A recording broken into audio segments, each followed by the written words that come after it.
Ladies and gentlemen, my fellow Ugandans and the international community, and by names of Lumbuye Fred, as all of you know that Uganda is heading towards the difficult time, as we speak right now, we are in political turbulence whereby we are in a difficult situation in the middle of the elections.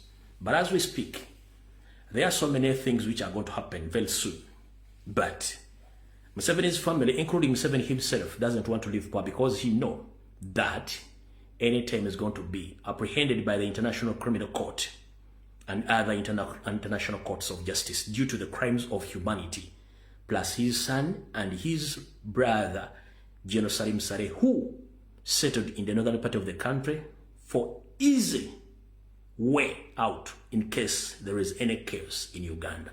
So as we speak right now, Museveni and his team, they are planning to rig Ugandan elections in favor of Museveni by using the new, or very soon, they are going to introduce the biometric voting system, which is a new system to Uganda, but which is going to be in the favor of Museveni.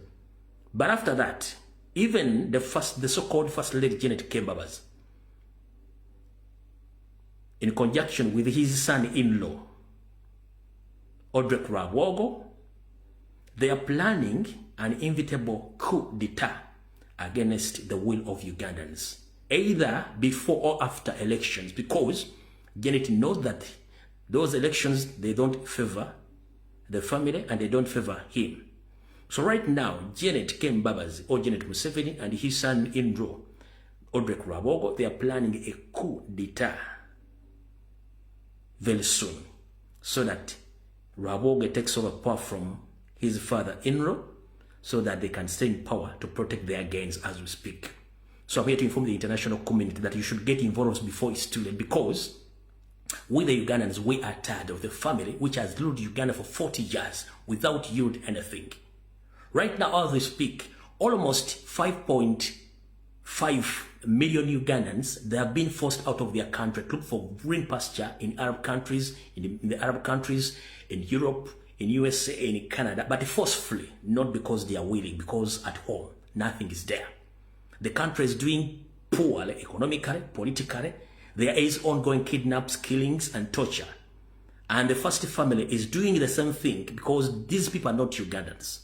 All along, we've been informing you that Museveni and his entire family, these are refugees from Rwanda, but unfortunately, they use an opportunity that during the time of the Civil War of 1980s, where Dr. Paul Kawanga Semogele won elections against his opponent, late Milton Obote, which the current refugee, Museveni, participated. He was defeated badly, but he decided to wage a war against Obote's regime.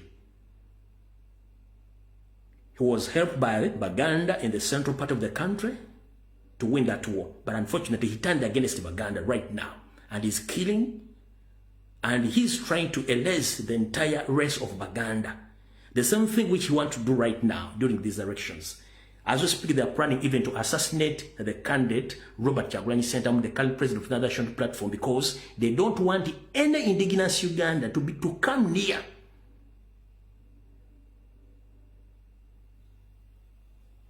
to that state house. Or they don't want anyone to come near to the power or to the ruling force of that nation. They want to stay in power as their family to protect their gains. So I'm calling upon the international community, please stay vigilant, focus on Uganda, because there are ongoing atrocities which are kept away from the media. You know, right now Museveni is the one controlling the mainstream media, is the one controlling all the social media influencers, most especially on TikTok, Facebook, and YouTube.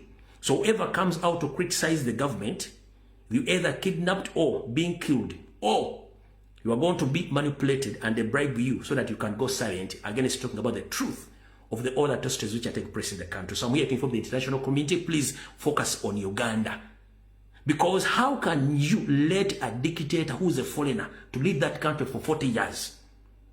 Without the gain of Ugandans, we have gained nothing. Many Ugandans across the world, they are seeking for asylum or refugee in other countries. But Uganda is a part of Africa, which can accommodate each and every Uganda, but unfortunately, Museveni and his family, they have taken each and everything which belongs to Ugandans to their families. They have created multi-billion businesses in China, in USA, in Africa, in their favor. But we Ugandans, we are suffering. We have nothing right now. That's why we, people who can come out to speak, we have engaged in social media platform to speak out on behalf of those who can speak out. So I'm here to inform Ugandans that, and my fellow Ugandans and the international community, please focus on Uganda. Because during the 1994 genocide in Rwanda, you, the international community, you knew, but you didn't engage in stopping the genocide. Right now, there's something which is going, there's something which might happen in Uganda, but you are watching.